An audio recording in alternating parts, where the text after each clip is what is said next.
Hello दोस्तों, welcome to our channel. तो finally 3 news आप लोगों के लिए निकल के आ रही हैं। वो न्यूज है ये, इसी के साथ एक न्यूज बात चल रही है आपकी रेलवे वैकेंसीज की कि ग्रुप डी में काफी अच्छी खासी वैकेंसीज देखने को मिल सकती हैं। कुछ सूत्रों के हवाले से ये कहा जा रहा है कि 1.48 लाख वैकेंसीज, तो ऐसा कुछ नहीं है, लेकिन अच्छी खासी संख्या में वैकेंसी आप लोगों की आएगी। उसके बारे में भी मैं आप लोगों को इन्फॉर्म करूंगा और बहुत ही जल्दी उसके बारे में भी वीडियो आएगी।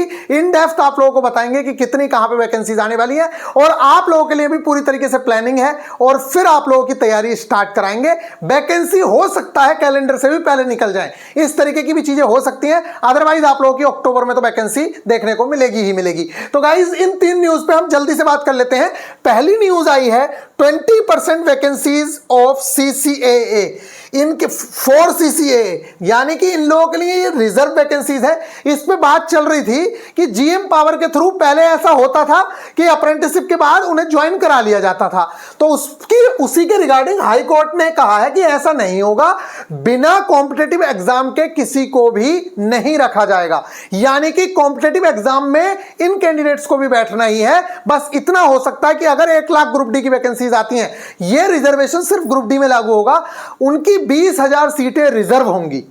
तो आप लोग इस चीज को समझ सकते हैं। ये नोटिस पहले भी आया हुआ है और पहले भी यही रूल चल रहा था। उसी रूल के रिगार्डिंग बात हो रही थी कि ना इस रूल को भी हटाओ, डायरेक्ट इन लोगों को रिक्रूटमेंट करो। तो उस तरीके की कोई भी चीज नहीं हो रही है और आप लोगों को 20% वैकेंसीज रिजर्व हो गई हैं। इसी लेटर में यही वाली चीजें हैं और इसी के साथ साथ आप लोगों को पीटी भी नहीं देना पड़ता है, आप लोगों को उसकी भी छूट है। तो ये काफी अच्छी बात है। जिन लोगों ने भी अप्रेंटिसशिप की हुई है, मैं कह रहा हूं थोड़ी सी मेहनत कर लो, सिर्फ थोड़ी सी, आप लोगों का सिलेक्शन बिल्कुल श्योर है। आप लोग, अगर मैं कह रहा हूं दिल लगा के अगर आप सिर्फ 6 महीने भी पढ़ाई कर लोगे ना, आपकी एक सीट कोई नहीं रोक सकता। 100% सिलेक्शन ले रहे हो। दूसरी न्यूज आ रही है 3 साल का एज में रिलैक्सेशन। देखिए, रेलवे से जिस चीज के लिए स्टूडेंट बहुत ज्यादा अपनी बात रखते हैं, लड़ते हैं कि भैया रिलैक्सेशन दो, रिलैक्सेशन दो, ये बात रेलवे ने खुद से कह दिया है कि जो प्रोसेस चल रही है टेक्नीशियन और ALP की, इसमें तो हमने एज रिलैक्सेशन दिया ही है और ये एज रिलैक्सेशन कंटिन्यू रहेगा आगे की वैकेंसीज में भी। जो रेलवे का कैलेंडर जारी हुआ है, उस कैलेंडर के अंदर ये छूट पूरी तरीके से दी जाएगी। जो 3 साल की छूट है, सारी की सारी जो नॉन गैजेटेड पोस्ट आएंगी रेलवे के अंदर, नॉन गैजेटेड ही पोस्ट आती हैं ज्यादातर, आपका जो एग्जाम देते हो रेलवे बोर्ड के थ्रू, तो उन सारी पोस्ट के लिए 3 साल का एज रिलैक्सेशन कंटिन्यू रहेगा। उसमें कोई भी दो राय नहीं है और ऐसा भी नहीं है कि सिर्फ इसी बार, हो सकता है अगली बार भी ये चीजें कंटिन्यू रहें। तो टेंशन मत लीजिए, अपनी तैयारी को एकदम बेहतरीन रखिए। बस देखिए, 3 हफ्ते पहले, अब तो 4 हफ्ते होने वाले, हमने एक 45 डेज का ALP का क्रैश कोर्स शुरू किया। उसके इतने बेहतरीन परिणाम हैं, मतलब स्टूडेंट्स को मजा भी आ रहा है पढ़ने में और सिलेबस भी बहुत अच्छे से कवर हो रहा है। 33 से 35% तक हम सिलेबस कंप्लीट करा चुके हैं। बाकी सिलेबस अभी उनका रिवीजन था, 1 हफ्ता उनको रिवीजन के लिए दिया गया। अब वो टेस्ट लगाएंगे और फिर उसके बाद हम लोग उनको आगे लेके चलेंगे।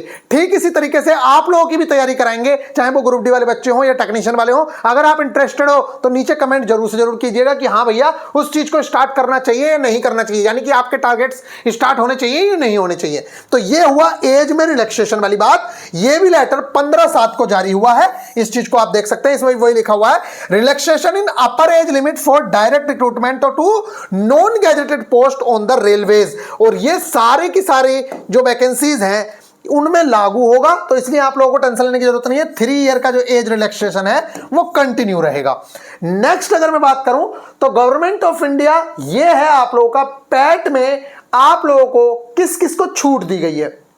इन्होंने कहा कि जो एक्स सर्विसमैन हैं उन लोगों के लिए ये मॉडिफिकेशन है। देखिए, recruitment of staff in level 1 of 7th CBC pay matrix on Indian railways, modification of criteria of physical efficiency test for ex serviceman and pregnant female. अब होता क्या था, अभी तक दिक्कत ये होती थी जैसे कोई वुमेन प्रेग्नेंट है और वो उसका फिजिकल बीच में आ गया तो बहुत कंफ्यूजन वाली स्थिति बन जाती थी। वो बेचारी बोर्ड के चक्कर लगा रही है, वो कह रही है मैं कैसे भागूंगी, कभी किससे पता करूं, मतलब बहुत प्रॉब्लम्स हो रही थी। इसके रिगार्डिंग रेलवे ने ये बहुत ही अच्छा काम किया है कि रेलवे ने कहा कि ऐसा नहीं होगा। अब आपको क्या करते हैं हम, आपको प्रेगनेंसी के दौरान तो टेस्ट नहीं देना है, उसकी आपको छूट दी जाती है और तब तक के लिए आप अनफिट कैंडिडेट हो, लेकिन आपकी सीट को रिजर्व रखा जाएगा अगर आपने रिटन क्वालिफाई किया हुआ है तो आप फिजिकल नहीं देंगे क्योंकि आप प्रेग्नेंट हैं। अगर लड़की कोई प्रेग्नेंट है या कोई भी लेडीज प्रेग्नेंट है तो उसको इस चीज से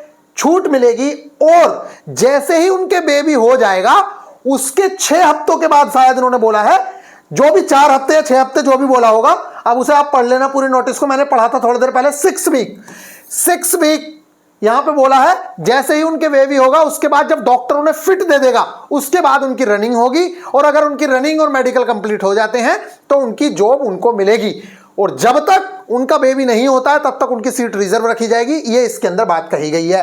नेक्स्ट, एक्स सर्विसमैन के लिए कहा गया है कि ex serviceman will be exempted, इनको छूट दी जा रही है from the physical efficiency test. However all ex serviceman will be required to pass the written and test physical standard if any and medical standard of the post as prescribed for the direct result. इन्होंने बोला है कि जो ex serviceman हैं उन लोगों को पूरी तरीके से पहले ही छूट दी हुई है फिजिकल की। यहां पे इन लोगों ने यही बोला है कि आप लोगों को फिजिकल नहीं देना है, लेकिन आप लोगों को रिटन एग्जाम जरूर से जरूर देना है, और मेडिकल स्टैंडर्ड भी इन लोगों को फॉलो करने पड़ेंगे जो आप लोगों को बताए गए हैं। बस यही चीजें इसके अंदर थी। तो आज की न्यूज आप लोगों को कैसी लगी ये जरूर से जरूर बताइएगा, और आपकी कितनी वैकेंसीज आ रही हैं इसके रिगार्डिंग हम लोग बहुत जल्दी वीडियो देंगे आप लोगों को, और आप लोगों को पता चलेगा। 1.48 लाख जो वैकेंसीज की बात हुई है, जो बताया है, उन्होंने कहा है कि पिछले कुछ सालों में 1.48 लाख वो मिला के ग्रुप डी, एनटीपीसी, उन सबको मिला के बताया उन्होंने कितनी वैकेंसीज हुई हैं। कुछ लोग कह रहे हैं डायरेक्ट एएलपी की, उसकी ग्रुप डी की वैकेंसीज इतनी आ रही है, इतनी नहीं आ रही है, लेकिन अच्छी खासी संख्या में वैकेंसी आएगी, क्योंकि कैलेंडर का कुछ पता नहीं है, कैलेंडर फॉलो नहीं लग रहा है, इसलिए ग्रुप डी की वैकेंसीज अच्छी खासी आएंगी, और ट्रैकमैन की उसमें बहुत सारी पोस्ट होंगी। इसलिए आप लोगों से मेरी रिक्वेस्ट है कि बहुत अच्छे से पढ़ाई करो जिससे कि आप अच्छी पोस्ट डिजर्व कर सको। और हो सकता है, अभी कह नहीं सकते, लेकिन ऐसा हो सकता है कि आईटीआई और 10th सबको सेम कर दिया जाए, अभी कुछ नहीं कहा जा सकता। इसलिए आप अपनी तैयारी करिए। 10th लेवल की भी पोस्ट आ रही हैं और आईटीआई की तो आनी ही आनी है। तो 10th लेवल की भी अगर 1 लाख पोस्ट आती हैं तो करीब करीब 30-40 हजार के आसपास पोस्ट हो सकता है कि आप लोगों की हो, 10th वालों की, और बाकी सब आईटीआई वालों की पोस्ट होंगी। मिलेंगे नेक्स्ट वीडियो में, ख्याल रखिएगा, टेक केयर।